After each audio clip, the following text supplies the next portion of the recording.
Welcome to my healing world. My name is Monica. I live in Vancouver, BC, Canada, and this is the Fraser River. It is a big, wide river that brings all the water from the inner BC country into Vancouver and then out into the ocean. And we live actually inside. There's an island that is in the coast that blocks all the major storms coming off the ocean. They get most of it, so they're waiting for the cyclone storm that is coming in this week. And we are fortunate not to be as hurt as we would be if we were exposed to the elements. I was just writing to someone in the Philippines about, that I'm very fortunate that I was able to find carnivore before I died. If I were writing my own obituary, which I think that's what I'll be doing, is just writing my own memoirs of how I've nourished myself through my lifetime. I was raised Chinese from immigrant family, and so we didn't have much money, so our main staple was rice. So as a child, that's what I remember most, is eating rice morning, noon, and night. And then when I hit my school years, I became a sugarholic. I would just go to the corner store and pick up any kind of candy I could. And so every day I was sucking back, tons of candy from a very young age.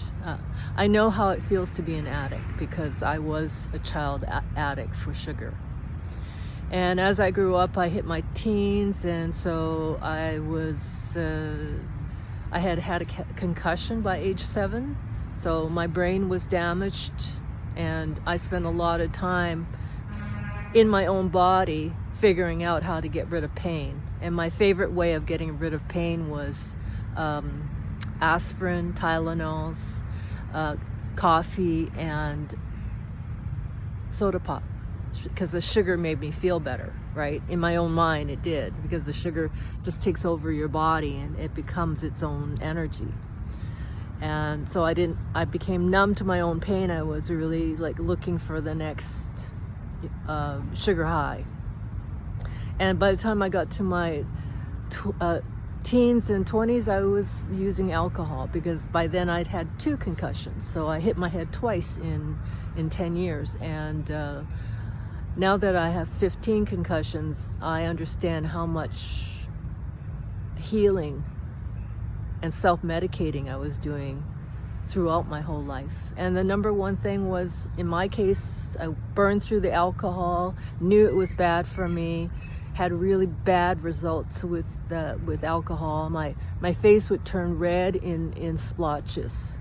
So I knew I was allergic. And then I fell in love with being a carnivore because I wanted to feel better. So I learned all my spiritual leaders in yoga and in healing, they're all vegetarians. So I wanted to copy them.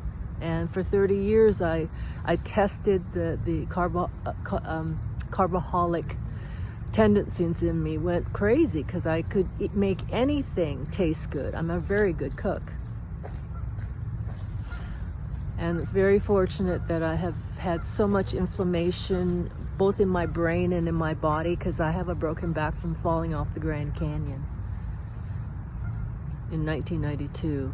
And I sent myself to school to learn how to take better care of myself, because I knew that by the time I hit 60, the only one who could really take care of me was me.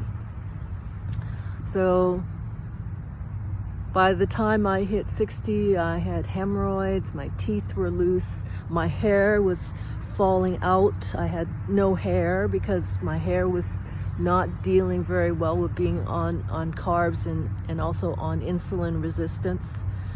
And I fortunately fell into the carnivore camp. So I've only been in it for almost a year, and we will see. I mean, my hair is looking good. I'd used collagen, liquid biocell collagen, for the last 12 years as a vegetarian to help me with saving my teeth, because I says, well, if there's only one thing that I need to use that is animal based, I'll use this. And from then I just kept on, making sure that I had more and more animal protein in me, but still not enough. I was getting hemorrhoids and anemia. I mean, last year I was not in a good way, and I really feel that this year on collagen and on carnivore, I have really thrived, and I feel so much better. I pray that I have caught it in time, that I can spend the rest of my life being as creative carnivore as I was a creative carboholic. And I say carboholic because I was probably eating 30% meat and 70% grains and vegetables. No alcohol. I did pretty good. I made it this far, and hopefully I will, keep on showing you my path.